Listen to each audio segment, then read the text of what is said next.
Good evening to you, and thank you for joining me on this program. My name is Eddy Nyadwa, standing in on behalf of Jeff Olombaka on your favorite segment of Kuku Wach.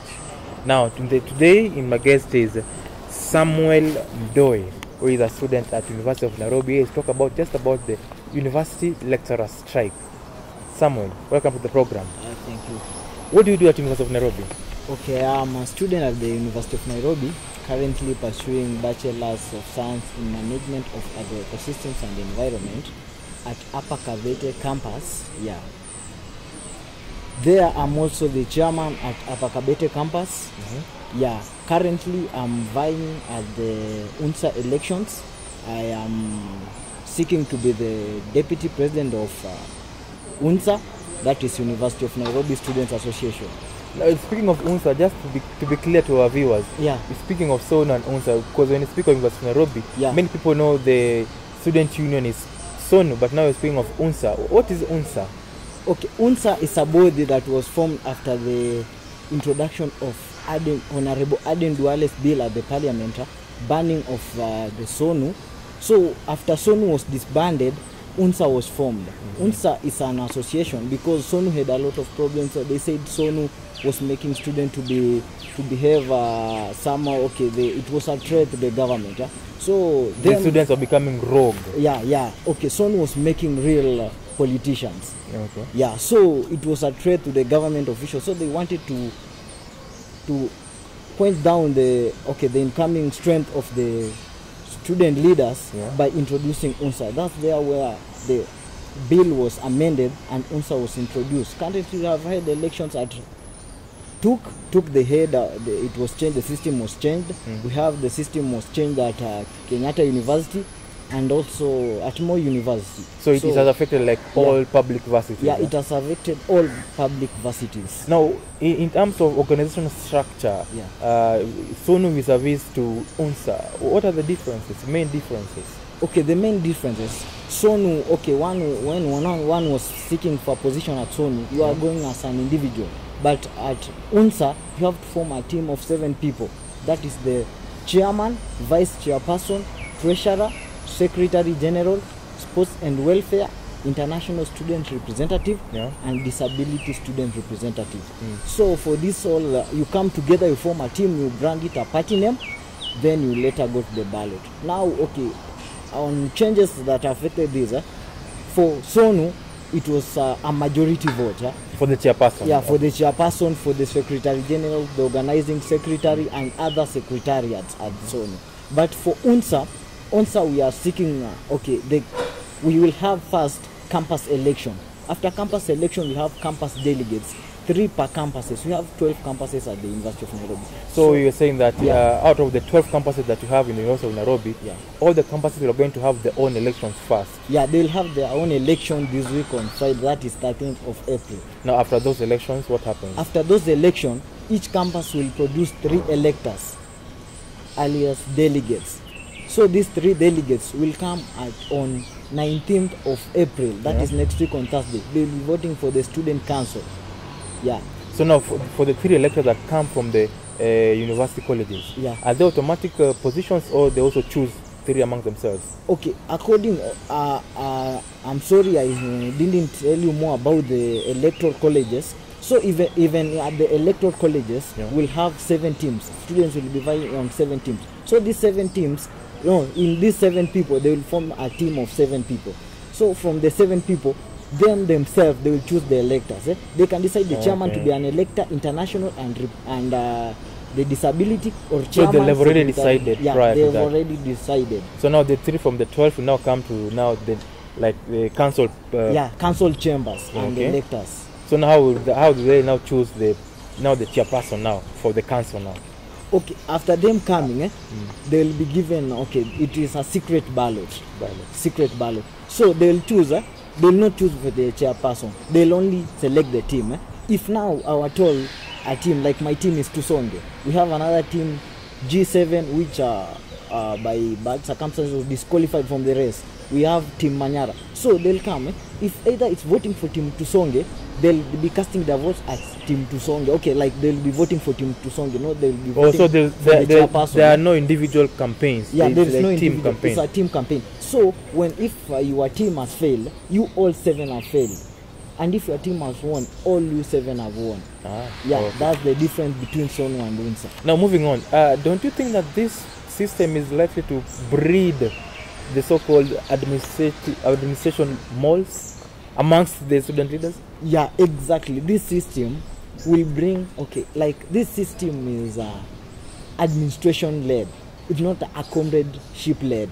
So it will bring, we call them fake leaders. These people will be predetermined by the administration. Yeah, because these things that happen on a boardroom. Yeah, there is some individuals in bracket. They always spearhead that. They predetermine the outcome earlier. So when you just come, it's just voting because it's a secret ballot. You'll never know. You'll never know like these are delegates voted for you. No, you'll not know. Okay. The university administration will predetermine the leaders. Because now we also have cases. We have administration malls, student malls sitting for the position.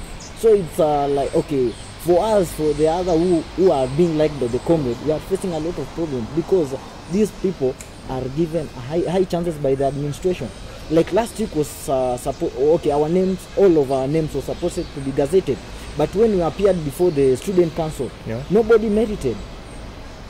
And the issues that the merit, it's not clear indicated because we were supposed to be gazetted last week on Wednesday. So when we were submitting our nomination paper, we were told that nobody has merited. So what will happen since nobody has merited? Because will the elections continue? Yeah, the election will continue. Yesterday we were picking fresh nomination papers, so we'll be submitting them tomorrow. We will be submitting them to the student council for the approval of the nomination. So we don't know what will happen. Do you think this time will merit yourself? Yeah, I personally and my team we merited, but they just barred us from being nominated to be gazetted. So there is also a threat that may lead. Even we can face this. Like the team which was barred from participating the Dish 7. Why were they barred from participating in this election? These are they had forgeries, which I didn't see any forgeries in them. Yeah. Have they appealed the decision for barring them? Yeah, they have appealed. So I don't know the outcome, but it was gazetted. It was gazetted in the university that they will not be allowed to participate in the election, whether this or in future election. All the members from the G7 group. So are you reading some victimization or something? Yeah, from your comments? Yeah, because if this if I told it was shown, this student could not be barred. They could be left. I personally am against that. They should give each and every comrade a chance, because I'm a student of University of Nairobi. They are the students of Nairobi. Let come, the ballot will decide for itself. Lastly, before you go for a break, the campaigns. Previously, we've seen the campaigns being done at the University of Nairobi are so flamboyant. Yeah. How are they now? Are they still flamboyant or no? After the introduction of UNSA, at least the campaigns now are being run swiftly. We have not heard about students striking, students attacking people because of strike. Like compared to Sonia, it was merited by a lot of violence. There was a lot of violence during the campaigns, but this UNSA has made anybody can participate. That's the good part of the UNSA stuff. It is now very open. Huh? Yeah, it's now very open. But compared to Sonu had some like it was tribalic based. Like you could some individual could not participate in the election. But this now they have made each and every student can participate in the election. That's I give an applause to Honorable Duale for implementing such a good bill. But what I'm against is that this stuff is led by administration. It's administration based. Okay. Yeah. That was Samuel Mdoe, the chairperson of College of Agriculture and Veterinary Sciences, that is Upper Kabete from University of Nairobi. We're going to take a short break, and when we return, we're going to delve into the lecturers' strike.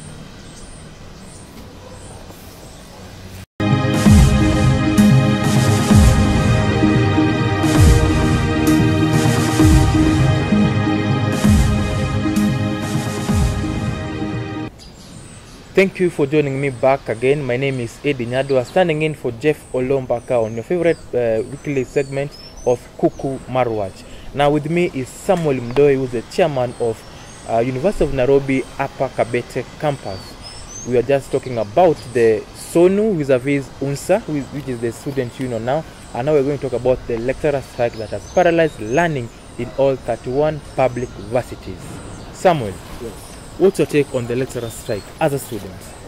As a student, I am both in a negative and positive situation about the lecturer strike. Personally, I don't support the lecturer strike because it's affecting us as university students. We have been in campus since our semester was supposed to end, our academic year was supposed to end early this month, April. We have been in campus from the last year, September. We have just completed one semester, which we completed through a lot of problems. We had strike coming in. Personal to University of Nairobi had some strike. It was much interrupted. We didn't have sufficient sufficient learning. So these are this lecturer strike is affecting us as students because some of us, we have been in campus. We stay a lot in campus. Some of our colleagues are now at long holiday. We don't know when they will come. I don't support this. I think the government should implement the CBA that was earlier signed so that the lecturers can come back to class. And then about the the ministry took the lecturers to court. The court ruled out that the lecture strike is illegal. I think the university, the UASU official and the KUSU official could have called off the strike because it's affecting us. If the strike is illegal, they could find another means of how the CBA could be implemented. They could first go to work so that the CBA could be implemented, like how Ambassador Amina Mohammed told them.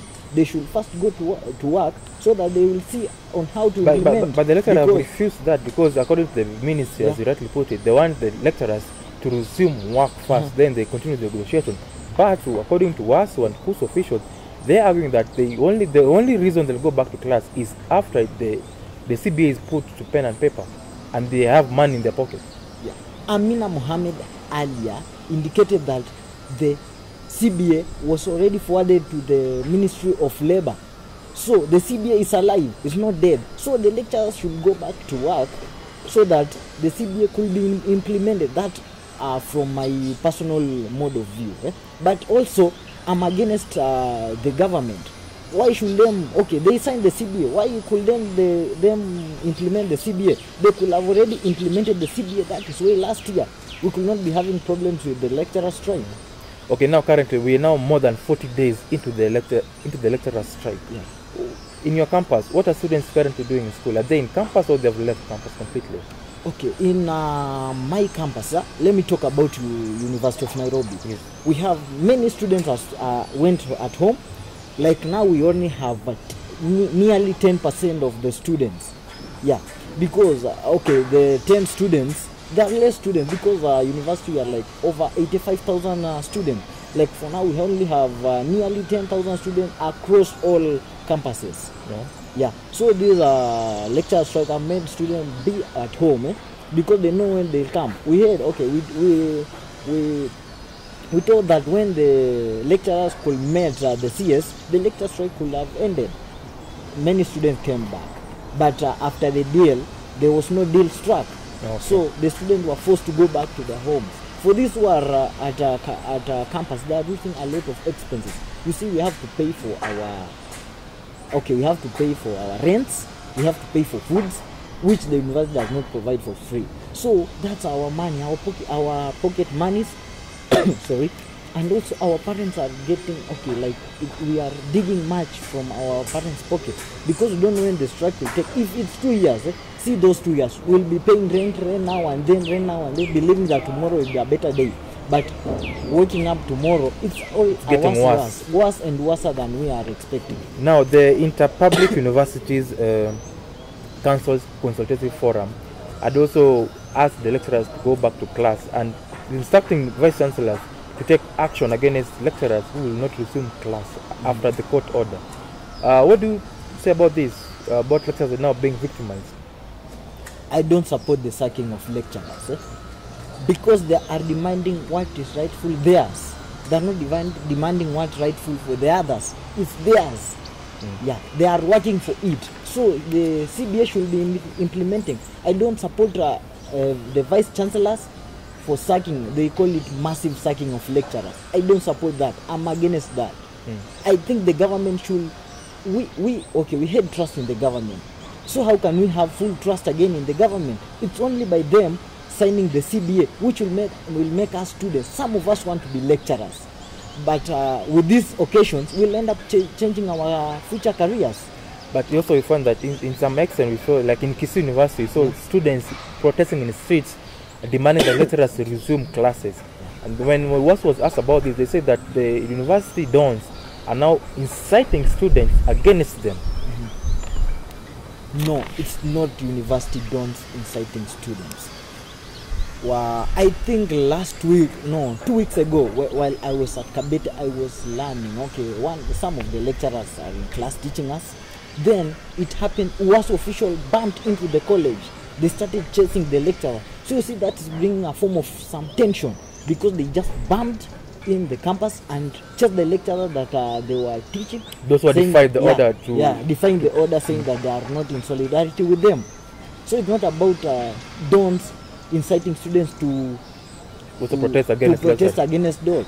No, it's them chasing out the lecturer. So like when students come to stand in solidarity with them, because some of us, we are not career students, we want to learn and leave campus for other people. But when we are still in campus, these are the group that completed their KCC 2017. They have to join university. How will they join if we have not completed our education? That is lack of halls for them to learn. We have first of all to vacate the rooms so that they can come in. So then they are also victims, or they will fall victims of this strike. Of circumstance. Yeah. Now, still on the strike, the UASU Secretary General Constantine Wasonga said, and I quote him, he said, before the strike started, he said, "This will be the grandmother of all strikes. Lecturers are more energetic and determined than ever to fight for their dignity and constitutional rights. It's only 40 days. Do you think they're going to relent? And they would want it to be the grandmother of all strikes." We're just for the 40 days. I also overheard that Constantine Wasonga talking. He said that it will even take more than 2 years. He had just a student to go home and do other businesses. So being this is the 42nd day of the strike, I'm pretty sure that this strike may end up lasting for long, because it's a pull and pull. Like if it were a strike to end when they could have met CS Amina Mohammed, they could have agreed on a deal, and then now we could be learning. But because the deal was struck out, Constantine Wasonga and Mugo Kilale refused to be in to strike the deal with CS Mohammed. They are up to just the CBA to be implemented. So I see this strike going for long. It will prolong and go for long, which I cannot predict when it will end. Yeah, but I think because Constantine Wasonga is the secretary general, is the spokesman of the union. UASU. So what he speaks is what they have already organized. Okay. Yeah. Lastly, as we come to a close, the CS for Education, Amina Mohammed, said that more than 200,000 or thereabout students, not 200,000, around 6,000 students failed to be absorbed to the public university. They never applied, and now they're being they're being given a second chance. Yeah. Why do you think some students are now shunning public universities? Okay, I think the issue about the lecturer strike is making students shun from coming to public university. They prefer going to private university because as I had earlier said, we are not career students and we don't want to stay for campus for a longer duration of time. So that being this strike, seeing them, they have not joined, but they are seeing the effect. Like some of us, we entered the university way 2016. For up to now, we are just still second year. We are just completed our 2.1. My fellow colleagues at Parklands University of Nairobi are now 1.2. They have never moved. We have others. Some of the 2016 slot, they are still at 1 point. Yeah. So the strike has got adverse effects. Yeah, it has a lot of effect. So you can end up taking even 7 years at the university because of this strike, which your course was just 4 years or 5 years. So them shunning away from application, okay, they had merited, but they didn't apply to come at public university. They prefer being at private university like Daystar, Strathmore, USIU, and sort of, And because it is never effect okay, the strike never affects those private universities. Okay. Yeah. That has been Samuel Mdoe, the chairperson of Kabete campus of University of Nairobi, just putting things into perspective in regards to the lecturer strike and also the ongoings on SONU and UNSA, the University Students Association. Now that marks the end of Kuku Marwach. My name is Eddy Nyadwa, and thanks for watching.